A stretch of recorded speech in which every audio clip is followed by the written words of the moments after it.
they offer me 10K for an interview with Kamala Harris. I don't want your money, but we can definitely do the interview. Ils vont essayer de faire croire au monde entier que Kamala Harris est légitime pour battre Trump et qu'après, s'ils arrivent à bidouiller leur truc assez bien là-bas aux États-Unis, eh ben, le monde entier sera ou dira ou confirmera que, eh ben oui, de toute manière, elle était déjà donnée gagnante 1 mois avant, 2 mois avant, 6 mois avant. Bonjour mesdames et messieurs, bienvenue sur ma chaîne. Alors pour cette vidéo, on va s'intéresser à une séquence que j'ai vue. On s'attaque à Trump, à Elon Musk et on fait la propagande ou la promotion de Kamala Harris. Commentez, likez, partagez pour me soutenir et soutenir la chaîne. Sans plus tarder, nous passons à la vidéo. Sur la capacité, sur les capacités intellectuelles de Madame Harris, voici ce qu'ont dit les deux hommes cette nuit. Nous avons de grandes conversations en ce moment. Kamala ne pourrait pas avoir cette conversation. Elle ne peut pas parce qu'elle n'est pas aussi intelligente. Vous savez, ce n'est pas une personne intelligente. Elle ne peut pas avoir cette conversation. Non, ça c'est idiot. C'est idiot parce que, de toute évidence, elle est intelligente. Il n'y a véritablement là aucune hésitation à avoir. Donc c'est un argument au niveau des pâquerettes, un pauvre pâquerette. Oui, mais c'est pour ça que je vous demandais si ça pouvait marcher ou pas. Les deux hommes, alors on parlait... Bon, c'est de bonne guerre. Et comme il y avait une personne qui était venue sur ma chaîne pour me dire que oui, Trump il est tellement combattu qu'on lui donne, qu'on parle de lui tout le temps. Franchement, des fois je suis sidéré par le niveau de réflexion des gens qui viennent commenter sur ma chaîne. Pensez-vous qu'une personne aussi populaire que Trump, en course pour la présidence américaine, on va le censurer? Ou on va prendre tout ce qu'il fait, tout ce qu'il dit, le disséquer pour le ridiculiser. Mais il y a des gens, ils se sentent fiers de venir étaler, je ne sais pas, leur intelligence. Et des fois, je me dis, je ne suis pas le plus intelligent. Mais des fois, c'est quand même gros, les choses que les gens y disent. Kamala Harris, on fait de la propagande sur elle. On essaye d'effacer son passé et tout ce que je vous ai déjà montré ici sur la chaîne. Donald Trump, son passé est déjà connu, donc on ne peut pas l'effacer et en plus son passé plaît aux gens. Ça fait partie de son authenticité. Donc, plutôt que de laisser son authenticité faire son effet, on essaye de rendre son authenticité néfaste. Et heureusement pour eux, des fois, ils leur donnent le bâton pour se faire battre. Comme cette interview de Kamala Harris, ce n'était pas nécessaire qu'ils disent que Kamala Harris n'est pas assez intelligente pour avoir une conversation avec Elon Musk. Mais là, n'est pas le but de la vidéo. Continuons. De la segmentation de l'électorat américain. Et là, vous allez le voir, on entre dans le détail, parce que les deux hommes ont aussi fait un appel du pied à l'électorat juif américain. On va les écouter, on réagit juste après. Vous savez, Netanyahou est venu faire un discours lors d'une séance commune du Sénat et de la Chambre des représentants. Et j'étais là et Kamala lui a posé un lapin. Vous savez ce que cela veut dire ? Je pense que c'est un manque de respect. Et je dis que si vous êtes juif ou si vous croyez en Israël, si vous êtes une personne que vous savez très pro-israélienne, si vous votez pour elle, c'est pire que Biden. Et Biden était mauvais. Mais si vous votez pour elle, vous devriez vous faire examiner la tête. Et vous voyez ce soir, je veux dire, alors que nous sommes en train de faire ceci, je vois des rapports indiquant qu'ils s'attendent à une attaque ce soir ou demain avec des centaines, voire des milliers de roquettes. Alors ici, là encore, le piège ou le paradoxe de ces médias pro-Kamala Harris ou pro-sionistes, ils n'ont pas besoin de faire une campagne pro-palestinien. Parce que dans leur camp, ils savent que la majorité des républicains sont pro-juifs. Donc, nécessairement, ils parlent à leur électorat. Et ils ne font pas une campagne pro-palestinien parce qu'ils savent que les gens qui sont contre les pro-juifs sont du côté démocrate. Donc nécessairement, s'ils sont dans leur camp, pour parler à leur électorat, il faut qu'ils disent à leur électorat ou aux pro-juifs de ne pas voter contre Kamala Harris. Eux, ils n'ont pas besoin du vote des pro-palestiniens, puisque les pro-palestiniens ne vont pas voter pour Kamala Harris. Eux, ils ont besoin d'éliminer les gens qui peuvent voter pour Kamala Harris. Et donc, si les pro-palestiniens ne voteront déjà pas pour Kamala Harris, c'est qu'est-ce qui reste? Les pro-sionistes. Pour mettre encore plus en difficulté Kamala Harris, qu'est-ce qu'il faut ou qu'est-ce qu'il faut faire? Il faut appeler à ce que les pro-sionistes votent pour les républicains. Donc, je ne comprends pas qu'est-ce qu'ils font là. Et en plus, ici, ils vont faire semblant comme si Donald Trump, il a besoin de faire un appel du pied à la communauté juive ou aux pro-juifs. On a vu déjà que les pro-juifs eux-mêmes se sont positionnés pour être ou pour élire la politique ou les politiciens qui seront pro-sionistes. Ils ont déjà pris position. Une fois encore, il faut juste apprendre à lire entre les lignes. Je ne vois pas qu'est-ce qu'ils pensent ici faire comme propagande, puisque moi, je ne suis pas pro-Trump. Moi, ce que je veux, c'est que l'élection y ait un semblant de transparence. Que les démocrates tapent sur Trump, ça ne me pose pas problème. Mais que les démocrates mentent sur Kamala Harris, ça me pose problème. Parce qu'on ne laisse pas la place à Donald Trump pour mentir. Dès qu'il dit quelque chose, on dissèque cette chose et on le traite de menteur, on le traite de misogyne, on le traite de tout ce qu'il faut le traiter. Et par contre, Kamala Harris, de l'autre côté, on essaye de gommer toutes les bêtises qu'elle fait et de mentir sur elle. Et moi, c'est ça qui m'énerve. Voilà, là aussi la ficelle est grosse. Est-ce que ça marche, ça aussi?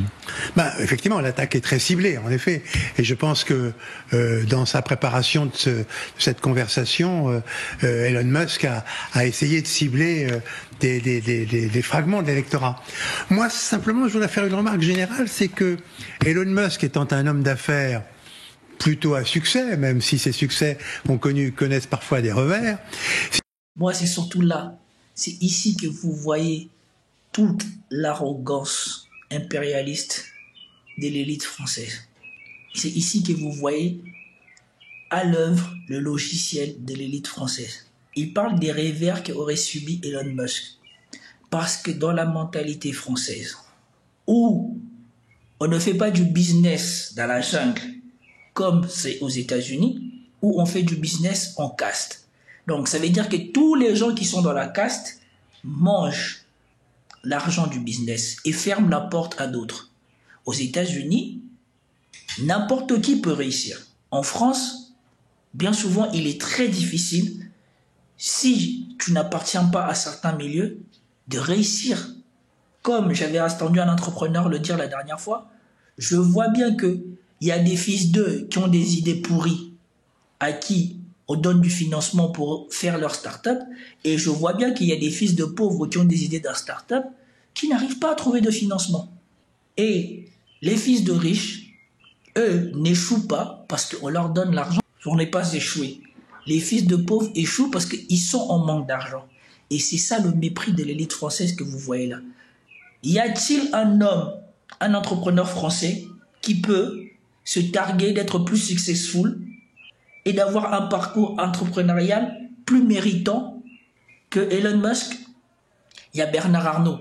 Bernard Arnault, jusqu'à dernière nouvelle, on n'a pas vu là où il a eu rencontré des difficultés comme Elon Musk.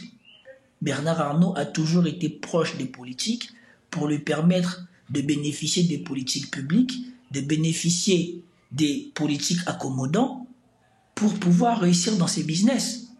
Et donc, arrêtez de vouloir nous faire croire et surtout arrêtez de vouloir vous en prendre à Elon Musk comme si en France, vous pouvez sortir une seule personne qui aurait eu un parcours entrepreneurial aussi difficile, aussi innovant que Elon Musk.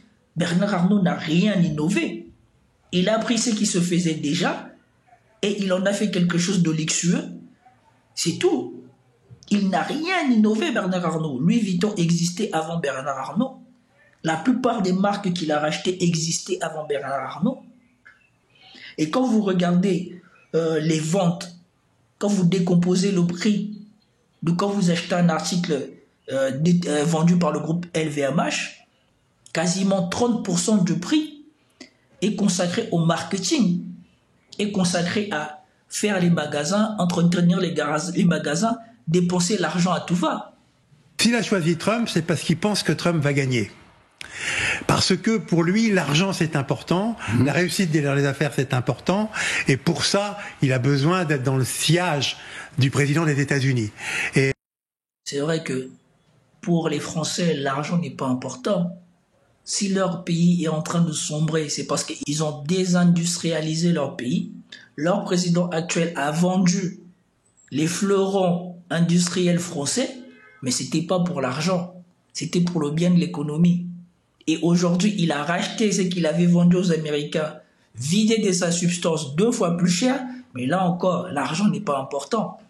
Et je pense que le choix qu'il a fait, c'est probablement, à tort ou à raison, son jugement est que Trump a plus de chances de gagner que Kamala Harris. Et par conséquent, n'importe quel argument est bon pour enfoncer Kamala Harris. Ça, c'est intéressant. Je vais vous montrer un sondage qui a été publié et réalisé par le New York Times avec une université américaine. C'est le premier sondage qui, dans les 6 États clés, ces États qui sont indécis, qui pourraient faire basculer l'élection d'un côté ou de l'autre, montre que Kamala Harris prend l'ascendant sur Donald Trump. C'est la première fois. Jusqu'à présent, 5 des 6 États penchaient en faveur de Donald Trump. Là, c'est le premier sondage qui montre le contraire. La moitié désormais penche en faveur ou donne un léger avantage à Kamala Harris. Alors, ça peut être le fruit évidemment de l'effort médiatique fourni par les démocrates depuis le renoncement de... Écoutez ce qu'il explique. Ça peut être l'effort médiatique fourni par les démocrates depuis l'abandon de Joe Biden. C'est sûr que tous les médias fournissent l'effort de faire croire que Kamala Harris a déjà battu Donald Trump dans les sondages, comme je vous ai montré. C'est une préparation mentale qu'on est en train de faire aux Américains, ou qu'ils essayent de faire croire aux Américains. Parce que je vais vous montrer la réalité de ce que Kamala Harris vit. Je vous ai déjà fait la vidéo où on a monté une fausse vidéo où John Rogan donnait son soutien à Kamala Harris. C'est une chaîne américaine démocrate qui l'a fait. Et je vais vous montrer les difficultés auxquelles est confrontée Kamala Harris pour vous montrer que probablement que ces sondages sont bidons. Parce que quand on voit ce qui se passe aux États-Unis, on se demande bien comment est-ce qu'elle arrive à passer en tête devant Trump dans les sondages.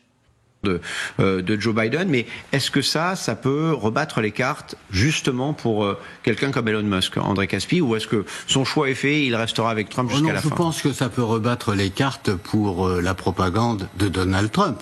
C'est-à-dire Donald Trump se sent acculé. Il était plutôt sur une phase montante à la suite de l'attentat dont il a été victime, et puis subitement il y a eu non pas le coup d'État, mais je dirais le coup d'éclat du Parti démocrate.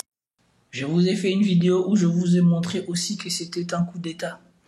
Que Joe Biden, depuis qu'il était à la présidence, à cause de sa vieillesse, a privilégié de prendre la parole, soit de s'adresser directement à la nation, soit de faire un face-à-face avec un journaliste.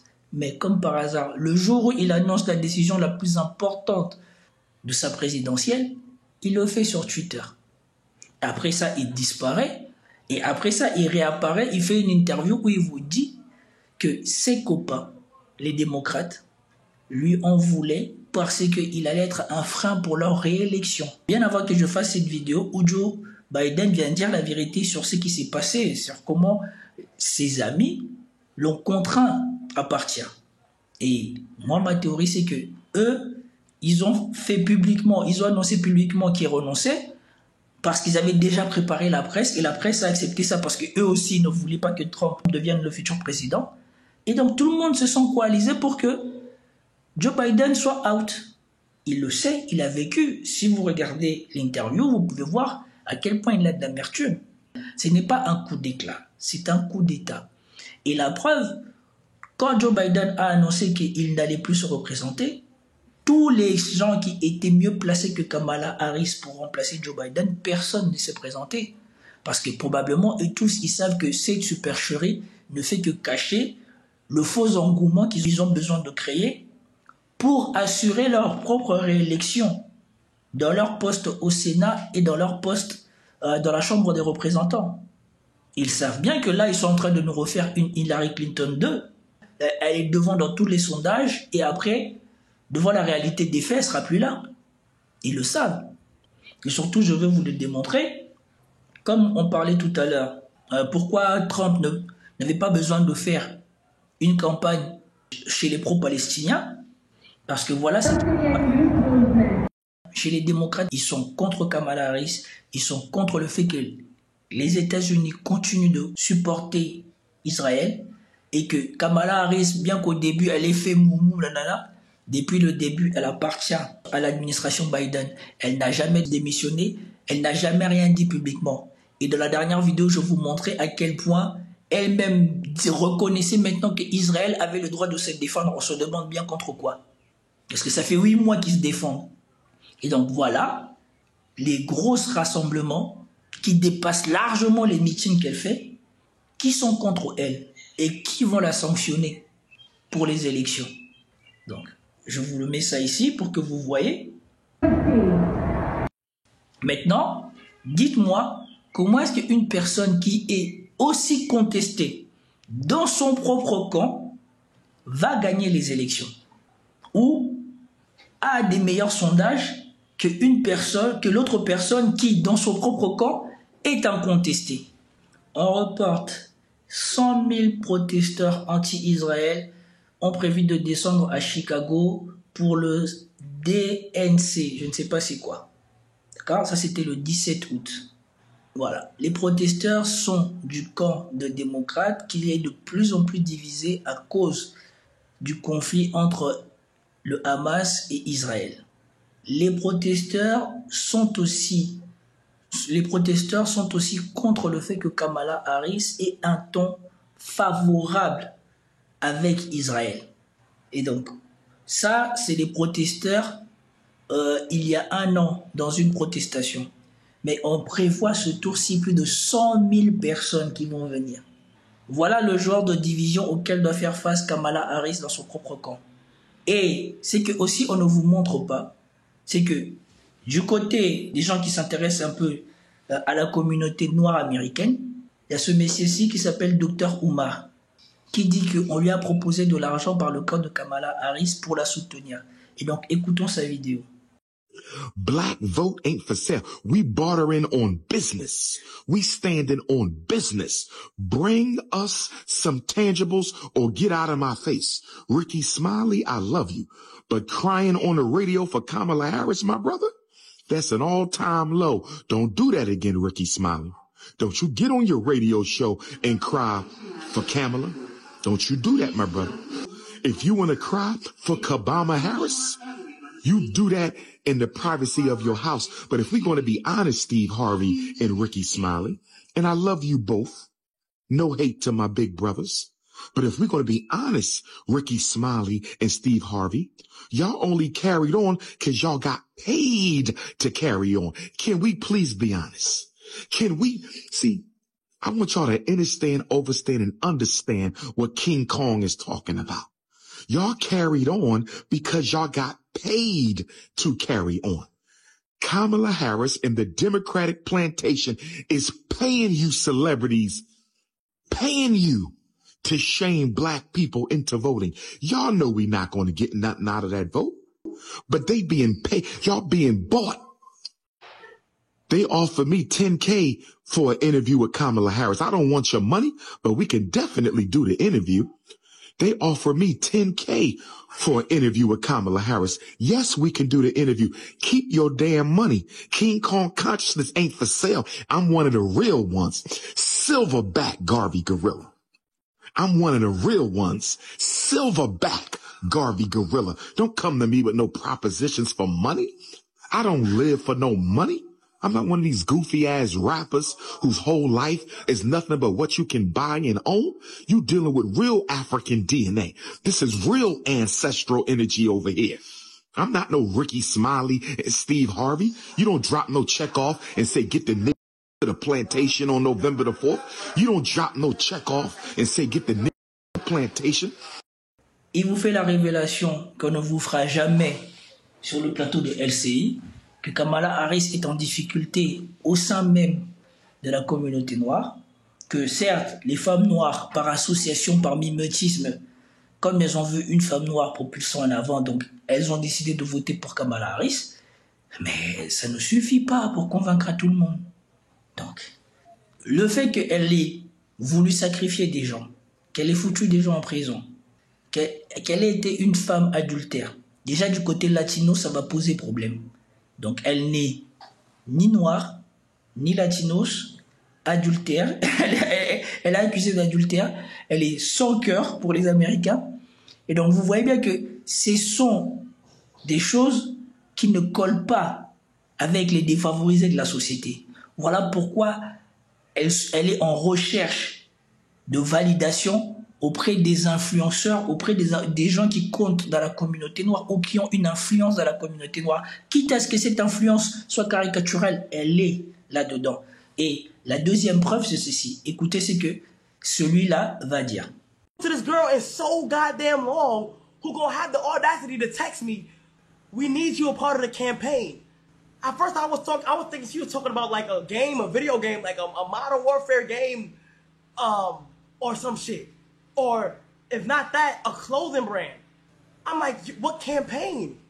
Shorty gonna say, we're not gonna get into details.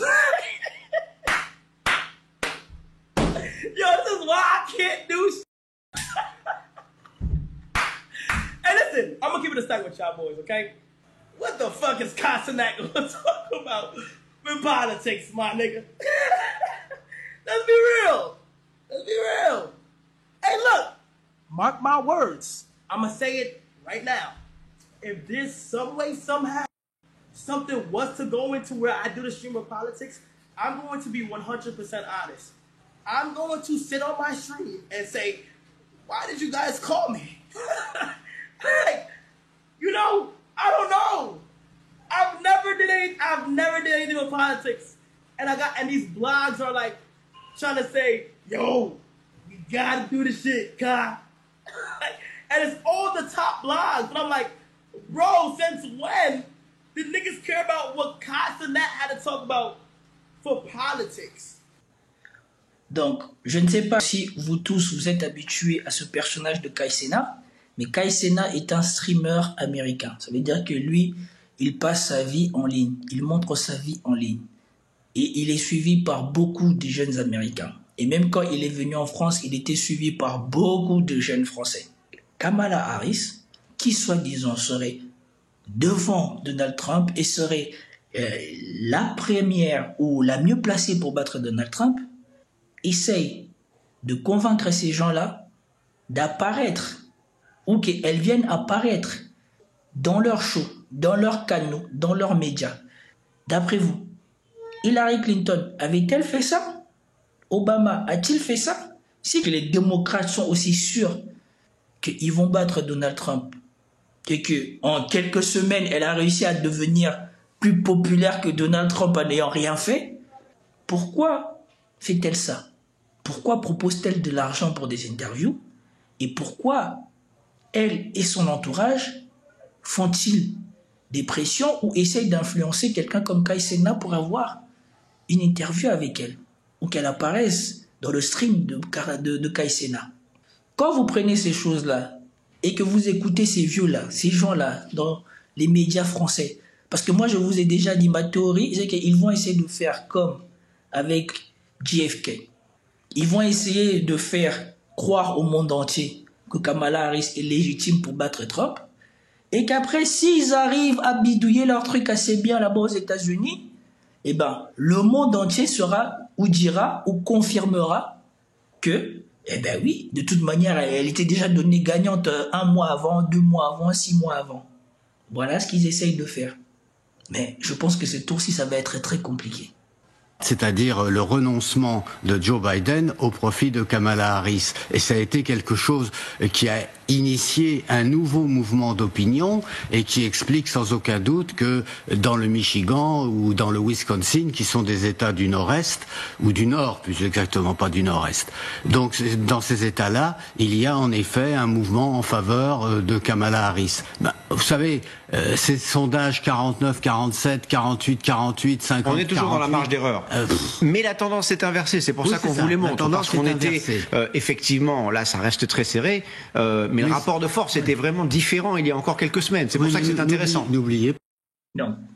Il a fallu des années ou je ne sais pas combien de temps pour Trump, alors qu'il est quasiment soutenu par toute l'aile droite américaine, pour inverser les sondages avec Joe Biden.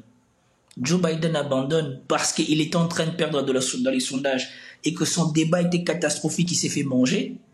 Elle débarque de nulle part, on la sort de sa vice-présidence et soudainement, en quelques semaines, elle renverse les sondages. Quel événement majeur, quel discours, quelle interview a-t-elle donné pour susciter cet engouement? Je vous pose la question. Si vous êtes concret, si vous avez vu l'élection d'Obama, si vous avez vu l'élection d'Hillary Clinton, qu'est-ce que Kamala Harris a fait pour susciter un tel engouement? Dites-le moi.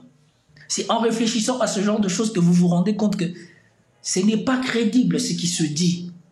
Ce qu'ils essayent de faire, c'est d'imposer une doxa à l'international que Kamala Harris a déjà gagné contre Donald Trump. Et après, ils verront s'ils arriveront à refaire ce qu'ils ont fait à Trump. Parce que je veux vous remontrer une vidéo qui vous montre comment le système était contre Trump. Comment Twitter était contre Trump. Comment les réseaux sociaux étaient contre Trump. Comment tout s'est mis en place pour être contre Trump. Ce tour-ci, ils ne sont pas contents parce que Zuckerberg, Elon Musk sont pour Trump. Donc ça veut dire que le trucage au niveau de Facebook et le trucage au niveau de Twitter ne sera pas possible. Je vous ferai une vidéo sur ça. Pas que en 2016, Donald Trump n'avait pas gagné les élections sur le plan des suffrages populaires. Non, il y avait 3 millions de voix d'avance. Clinton avait eu plusieurs millions de voix supplémentaires par rapport à Donald Trump. Donc autrement dit, ce qui compte avant tout, c'est le vote des États. Et je crois que les Français doivent bien comprendre que les élections américaines ne se déroulent pas comme les élections françaises, elles se déroulent État par État en fonction des conditions locales. Et il est évident que le Michigan, par exemple, qui a une forte minorité musulmane, va voter d'une certaine manière plutôt en faveur de Kamala. Voilà. Le Michigan, qui a une forte minorité musulmane, va voter pour Kamala Harris. Après que Kamala Harris ait appartenu à l'administration Biden, qu'ils exècrent au plus haut point. Après que Kamala Harris, dernièrement, ait dit que Israël a le droit de se défendre. Et donc, on sait maintenant que Kamala Harris va poursuivre la politique de Joe Biden. On peut dire ce qu'on veut de Trump. Mais quand Trump il était là, certes, il a fait bouger l'ambassade américaine de je ne sais pas quel côté il était en Israël à Jérusalem. Mais Trump, il n'aurait jamais accepté les choses que Netanyahou a fait. Ça ne se serait jamais fait sous Trump. Et ça ne s'est jamais fait sous Trump. Vous avez vu un conflit comme ça apparaître sous Trump? Non. Donc oui, il est sioniste, mais il n'est pas pour la guerre. Et c'est même pour ça qu'il a été combattu vivement, farouchement, et qu'il a encore combattu vivement et farouchement. À risque d'en faveur de Donald Trump, mais en revanche, le New York ou d'autres États votent d'une manière traditionnelle. C'est-à-dire que c'est très difficile de prévoir les résultats des élections présidentielles américaines, sauf quand il y a un grand mouvement. Alors ce qu'on peut dire simplement, c'est que ces élections... Retenez bien ce qu'il a dit ici. C'est très difficile de prévoir les élections américaines, sauf quand il y a un grand mouvement. Je vous ai fait une vidéo ici pour vous montrer que ce grand mouvement est arrivé, a été fait. Et c'est pour cela qu'on a débarqué Joe Biden, qu'il le veuille ou qu'il ne le veuille pas. Après le débat, après que Trump ait survécu à sa tentative d'assassinat, quand il a tenu le discours qu'il veut être le président de tous les Américains, il veut être le président rassembleur, il veut que l'Amérique s'apaise, ce mouvement s'est créé là, en ce moment-là. Et c'est ça qui a provoqué tout l'appareil que vous avez vu, la surmédiatisation de Kamala Harris dans le monde entier, et qu'on ait choisi de la propulser devant. C'est là qu'ils ont lancé ça. Mais ils n'ont pas lancé ça parce qu'ils ont l'espoir de gagner. Ils ont lancé ça parce qu'ils ne voulaient pas que l'engouement emporte aussi le Sénat et la Chambre des représentants. Donc, ce sont les démocrates, les Nancy Pelosi, les gens comme ça, qui ont fait en sorte de débarquer Joe Biden et de pouvoir mettre quelqu'un qui va retenir les votes de minorité. Les votes des femmes, en majorité, les votes des woke Et ils essayent maintenant de capter le vote de Noirs. Et vous voyez qu'ils n'arrivent pas à capter le vote des Noirs. Parce que, certes, il y a une bonne partie des femmes noires qui veulent voter pour Kamala Harris, mais beaucoup de femmes noires ne veulent pas voter pour Kamala Harris et dénoncent ce qu'elle est. Je vous ai déjà fait les vidéos ici aussi. Vous pouvez aller regarder sur la chaîne. Sont extrêmement, sont extrêmement difficiles aujourd'hui, et il y a des mouvements en faveur de Trump, en faveur de Kamala Harris, mais encore une fois, je le répète, ce qui sera déterminant, c'est l'évolution de l'opinion. Il y a des mouvements en faveur de Kamala Harris qui est dans les médias mainstream. Vous ne voyez pas dans les meetings de Kamala Harris une queue interminable, il y a de la foule partout. Il y a même des images des meetings de Kamala Harris où elle reprend des propositions de je ne sais pas qui et les gens ils quittent la salle. Ça, ils ne le montrent pas. Donc, il n'y a pas d'engouement autour de Kamala Harris à part dans les médias américains. Et ça, ils vous le cacheront jusqu'au dernier moment. Si ça ne prend pas, c'est là ils vont dire « Ouais, les sondages se sont trompés ». Mais entre-temps, ils vont maintenir les sondages, ils vont essayer de faire croire dans les sondages, jusqu'à même ils vont sortir de l'écart de doute qu'il y a dans les sondages, jusqu'à ce qu'ils vont sortir de là en disant que Kamala Harris va gagner, vous allez voir. Opinion au mois de septembre. Voilà, et après le débat, après le ou les débats, évidemment. Est-ce que ce changement de tendance peut avoir un impact, un, sur la stratégie de Trump, deux, peut-être le faire dérailler, je ne sais pas s'il peut dérailler davantage, mais enfin, tout est possible dans ce monde-là. Donc, Voilà, c'est ça qu'ils cherchent. C'est ça qu'ils cherchent et qu'ils n'arrivent pas à avoir pour le moment. Ils veulent avoir un fait où Trump se discrédite totalement pour dire, vous avez vu, il a définitivement perdu. Mais ce fait est déjà arrivé du côté de Kamala Harris. Et je vous ai fait la vidéo ici. Quand, après qu'Israël ait fait je ne sais quel bombardement là, elle était dans un meeting en sortant, elle arrive et elle avait dit qu'elle ne laisserait pas Israël faire, qu'elle n'a pas rencontré Netanyahou. Mais la première chose qu'elle dit, c'est Israël a le droit de se défendre. C'est sûrement à cause de cette phrase que Elon Musk et Trump ont recadré les choses pour dire aux sionistes de ne pas tomber dans le panneau. Parce que là, elle a montré qu'elle était ou qu'elle allait poursuivre la politique de Joe Biden. Et donc, normalement, le fait que Kamala Harris commence à perdre dans les sondages ou dans la tendance est déjà avéré. Une fois de plus, vous voyez que les choses sont téléguidées par avance. C'est devenu leur méthode. C'est devenu les médias mensonges. Et si vous voulez comprendre c'est quoi le média mensonge, il vous suffit d'aller voir Michel Collomb Investigation. C'est lui. Lui, il vous explique bien c'est quoi le média mensonge. Qu'on utilise la plupart du temps pour la guerre. Et c'est ce qui a été utilisé pour Kamala Harris. Non. Sans doute connaissez-vous ce vers fameux de Victor Hugo, hein, l'espoir changea de camp, le combat changea d'âme. Il y a très clairement une dynamique, mais une dynamique dont on est incapable, en tout cas moi je le suis, de dire si elle portera suffisamment pour inverser la tendance et permettre à Kamala Harris de l'emporter. Vous l'avez. Ça c'est parce que la dynamique ne se voit que dans les médias mainstream de gauche. La dynamique ne se voit pas. Souvenez-vous que pour son colistier, il n'y a aucun favori, aucun ténor démocrate qui s'est aventuré à s'associer avec Kamala Harris. On est parti prendre quelqu'un qui ne briguait aucun mandat d'élu en tant que futur représentant de l'Assemblée ou du Sénat. C'est un gouverneur qui est destiné à être vice-président de Kamala Harris. Ce n'est pas pour rien. Parce qu'ils savent que probablement qu'ils vont perdre et ils n'ont pas voulu s'associer avec elle. C'est des choses que vous devez prendre en compte quand vous attendez tous ces gens par là à la télé. En tout cas, c'était tout pour cette vidéo. J'espère que vous avez apprécié. Si vous avez apprécié, commentez, likez, partagez et je vous dis à plus tard. Peace out.